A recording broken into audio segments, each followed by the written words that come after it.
नमस्कार। Transfer of property lecture series में मैं डॉक्टर अमिताभ एक बार फिर आपका हार्दिक स्वागत करता हूं। आज टीपीए के सेक्शन नंबर 39 की बात करेंगे। 39 जो ये कहता है कि transfer where third party is entitled to maintenance. यहां देखेंगे कि आखिर सेक्शन 39 का बेयर टेक्स्ट क्या है।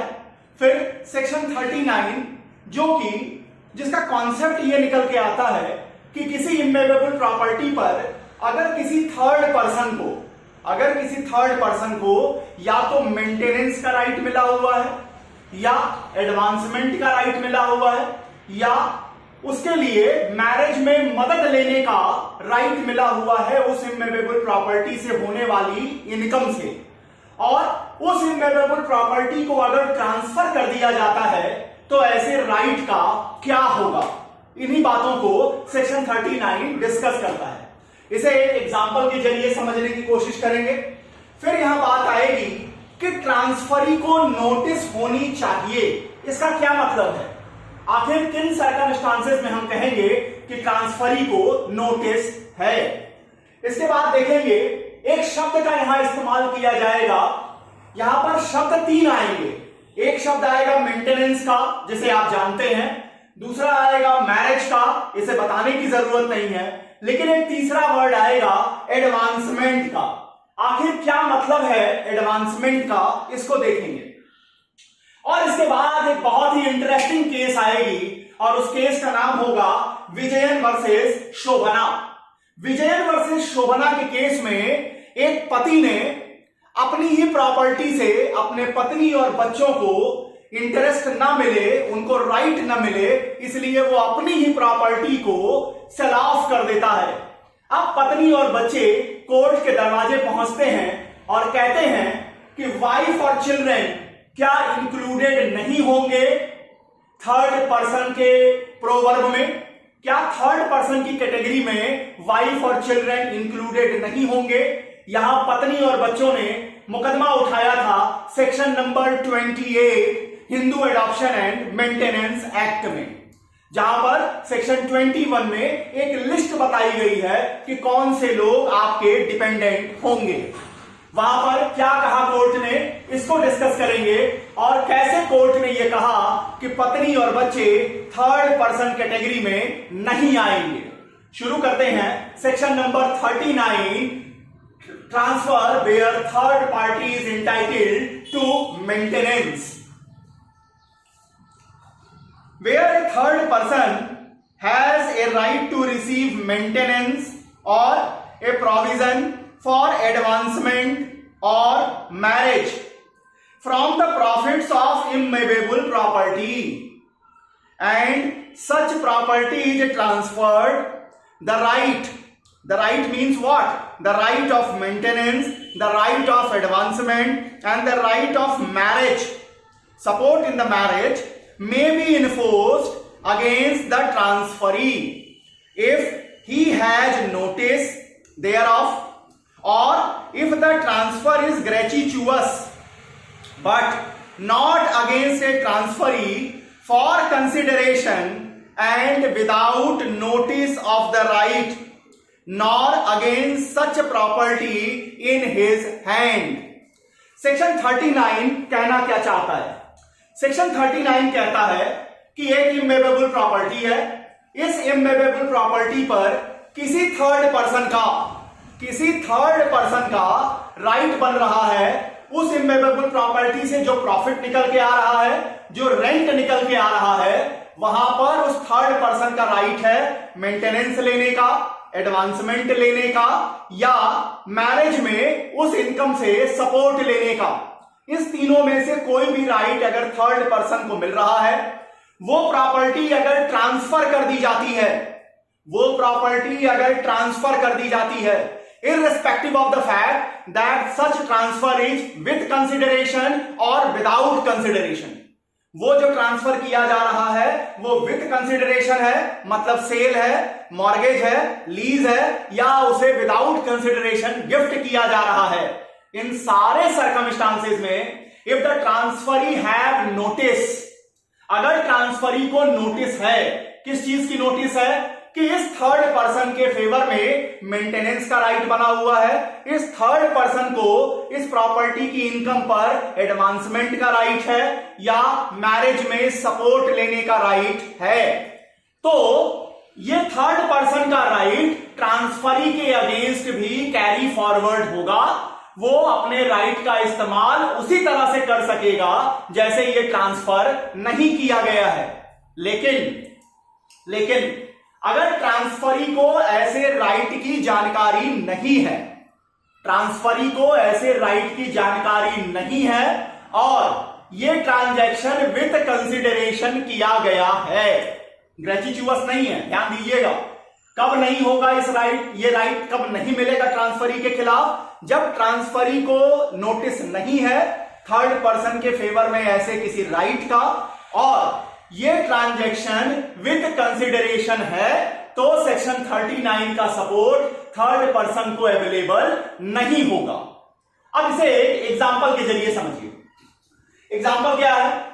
ए जो कि एक इमूवेबल प्रॉपर्टी का ओनर है, ए जो कि मालिक है इमूवेबल प्रॉपर्टी का, इस इमूवेबल प्रॉपर्टी पर बी जो कि ए का नेफ्यू है, ए का भतीजा है, भतीजी है, भांजा है, भांजी है, ये सारे लोग सेक्शन 21 में, section 21 Hindu adoption and maintenance act में एक लिस्ट दी गई है जहां पर 18-20 लोगों का नाम दिया है जो आश्रित माने जाएंगे, डिपेंडेंट माने जाएंगे।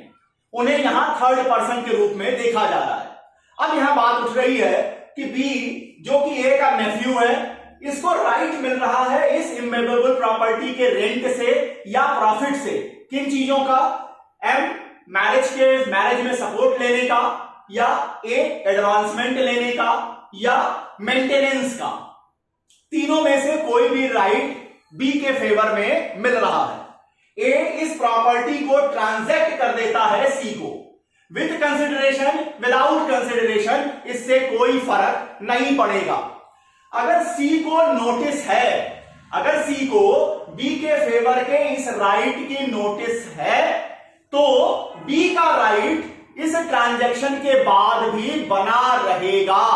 बी उसी तरह से मेंटेनेंस ले सकेगा, अपने मैरिज में सपोर्ट ले सकेगा, एडवांसमेंट के राइट का इस्तेमाल कर सकेगा। इससे कोई फर्क नहीं पड़ेगा कि प्रॉपर्टी का ट्रांजैक्शन किया जा चुका है, ट्रांसफर किया जा चुका है। अब यहां आ जाइए।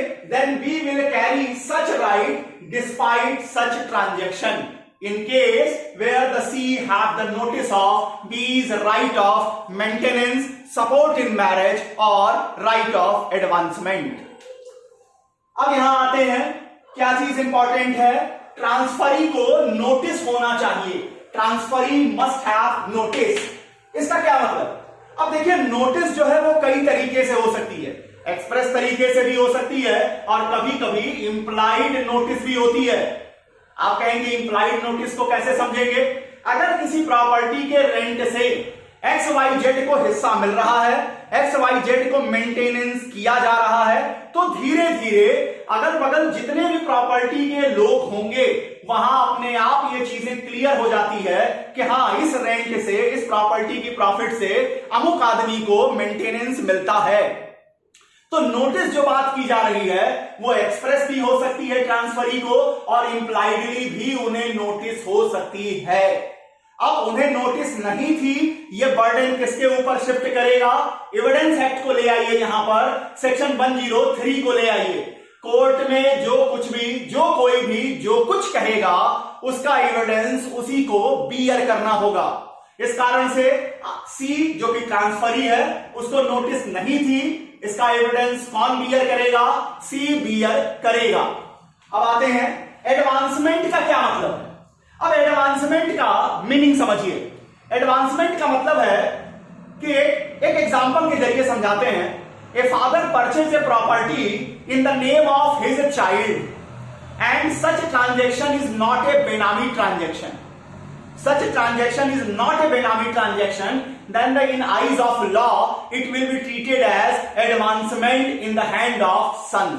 अब एडवांसमेंट का मतलब, अगर किसी पिता ने अपने चाइल्ड के नाम पर प्रॉपर्टी खरीदी है और वो ट्रांजैक्शन बेनामी ट्रांजैक्शन नहीं है, बेनामी ट्रांजैक्शन कहने का मतलब कि वो चाइल्ड ऑस्टेंसिबल ओनर की तरह नहीं है।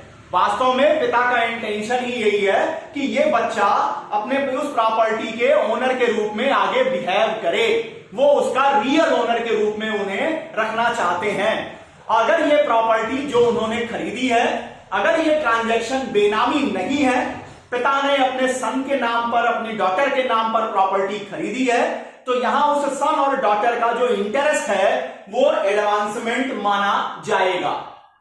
अब आ जाइए, अब आते हैं उस मुकदमे के ऊपर जिसमें इस पूरे कॉन्सेप्ट की एनालिसिस की गई है। मौका मिला 2007 में कोर्ट को इसकी एनालिसिस करने का। केस का नाम है विजयन वर्सेस शोभना। यहां क्या हुआ था, एक पति ने अपनी सारी संपत्ति को हटा दिया, ट्रांजैक्ट कर दिया, ट्रांसफर कर दिया।